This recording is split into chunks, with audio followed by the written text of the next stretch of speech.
Mise bas des lapins. Comment sauver vos lapereaux et augmenter vos bénéfices? Il y a des questions qu'on se pose généralement, notamment pourquoi certains éleveurs recrutent-ils des lapereaux morts seulement quelques jours après la naissance? Pourquoi une lapine peut-elle mettre bas 8 à 10 lapereaux mais finir avec seulement 3 ou 4 survivants? Quelle est l'erreur que beaucoup d'éleveurs commettent juste après la mise bas? Combien de temps faut-il attendre avant de toucher aux lapereaux et vérifier leur état?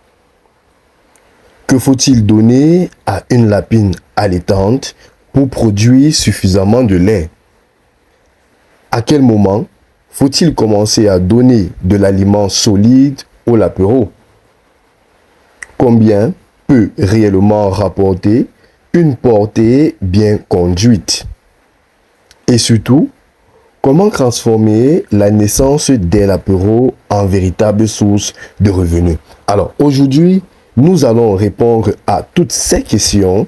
Nous allons suivre la période la plus importante de l'élevage du lapin, encore appelé l'élevage cunicole, de la mise bas jusqu'au sevrage. Car un éleveur ne gagne pas de l'argent simplement parce qu'une lapine met bas, il gagne de l'argent parce qu'il arrive à transformer chaque lapereau né en lapin vendu.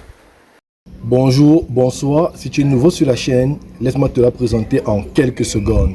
Elle s'appelle Conseil agronomique BAR, Agronomic Council, et elle fait exclusivement dans la proposition des solutions s'agissant de la production animale, végétale et de la transformation agroalimentaire. Donc si tu as une question ayant trait aux différentes spéculations que je viens d'évoquer, n'hésite pas à me le faire savoir en commentaire et je me ferai un plaisir de te répondre. D'ici là, garde la même niaque pour la thématique qui t'est proposée aujourd'hui. La suite, c'est maintenant. Mise bas des lapins, bien sûr, comment sauver vos lapereaux et augmenter vos bénéfices. Telle est la thématique que nous allons développer aujourd'hui. Mais avant, vous le savez, comme d'habitude, je vais vous relater une histoire, bien sûr, ayant trait à cette thématique-là. Alors, donc, il y a quelques années, un jeune éleveur a eu à commencer à faire l'élevage des lapins et surtout avec beaucoup de motivation. Alors, il a eu à acheter quelques lapines reproductrices. Quelques semaines plus tard, grande est sa joie, une lapine met bas.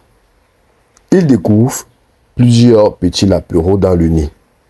Pour lui, bien sûr, c'est gagné. Il pense déjà à l'argent qu'il va recevoir. Mais, quelques jours après, il remarque que certains lapereaux disparaissent, certains sont faibles, d'autres ne grandissent pas correctement. Bien sûr, à la fin, il se retrouve avec beaucoup moins de lapins que prévu. Il se demande, pourquoi mes lapines donnent naissance mais mon élevage ne progresse pas? La réponse était simple. Notamment, il fallait simplement qu'il maîtrise la reproduction. Vous voyez, on peut même bien maîtriser la reproduction, mais pas la maternité. Pour ce faire, nous allons entrer pleinement dans la première partie, qui est la préparation de la lapine avant la mise bas. Il faut comprendre que la réussite commence avant la naissance. Une lapine gestante doit être bien préparée. Les points importants à soulever ici sont une bonne alimentation, l'installation du nid. Quand on parle de l'alimentation, on fait allusion ici à une alimentation, je vous l'ai dit, qui prend en compte tous les nutriments que la lapine a besoin pour développer les fœtus, préparer la production du lait, maintenir son état corporel et bien sûr, il faut savoir qu'une lapine trop maigre aura des difficultés. Et une lapine trop grasse peut également avoir trop de problèmes. Puis, vous avez l'installation du nid. Il faut savoir que quelques jours avant la mise bas, il faudrait déjà préparer une boîte à nid propre, une litière sèche et bien sûr un environnement calme. S'il faut ancrer pleinement au niveau de la mise bas, vous verrez que la naissance est un moment critique. Donc, après la mise bas, il faut éviter, ou bien il faut vérifier, je vous l'ai dit, le nombre de lapéraux, leur vitalité, bien sûr, la présence des petits morts, bien sûr, un élément important, la propriété du nid. Après cette séance de mise bas, il y a cet élément important qui est l'allaitement. Et avant l'allaitement proprement dit, il y a ce premier liquide qu'on appelle le colostrum. Comme beaucoup de mammifères, les premiers apports de la mère sont essentiels.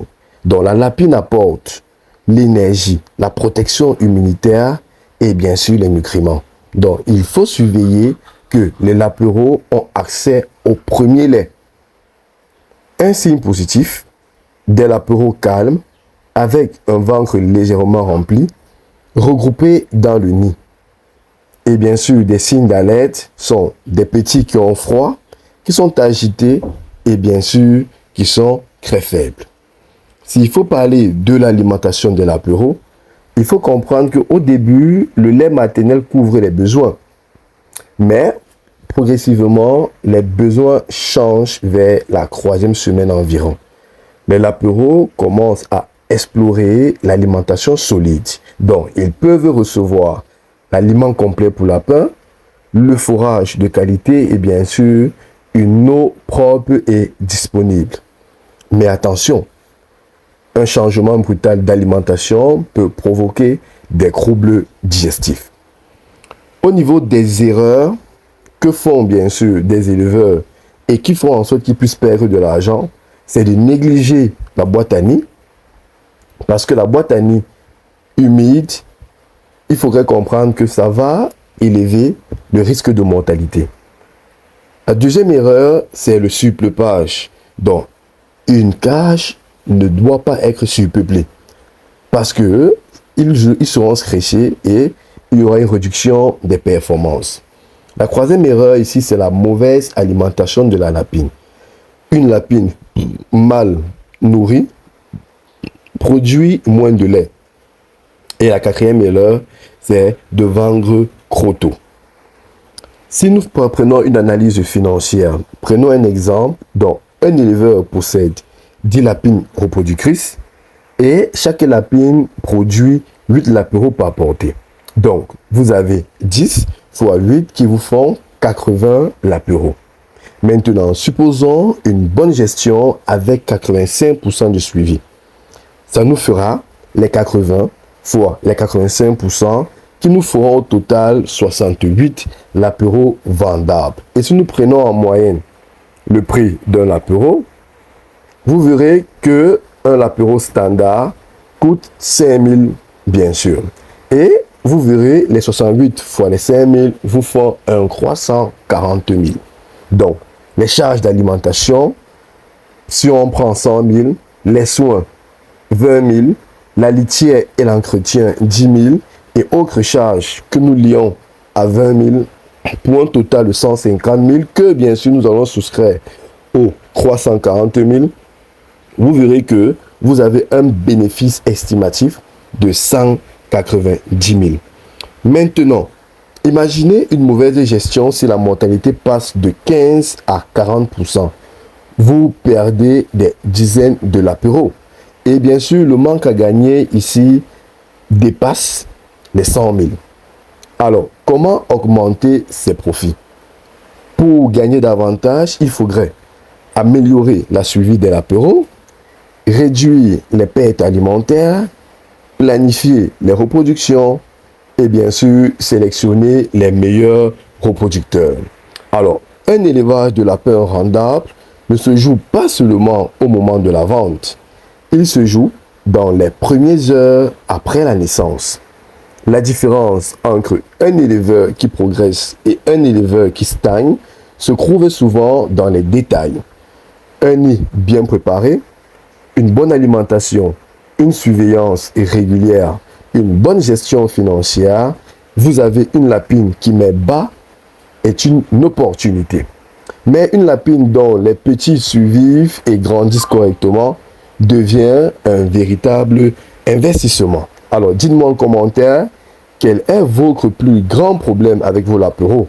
Est-ce la mortalité après la naissance, manque de croissance, alimentation, reproduction? Partagez vos expériences avec moi en commentaire et je me ferai un plaisir de vous répondre. D'ici là, portez-vous bien et à bientôt pour une autre séquence de vidéos.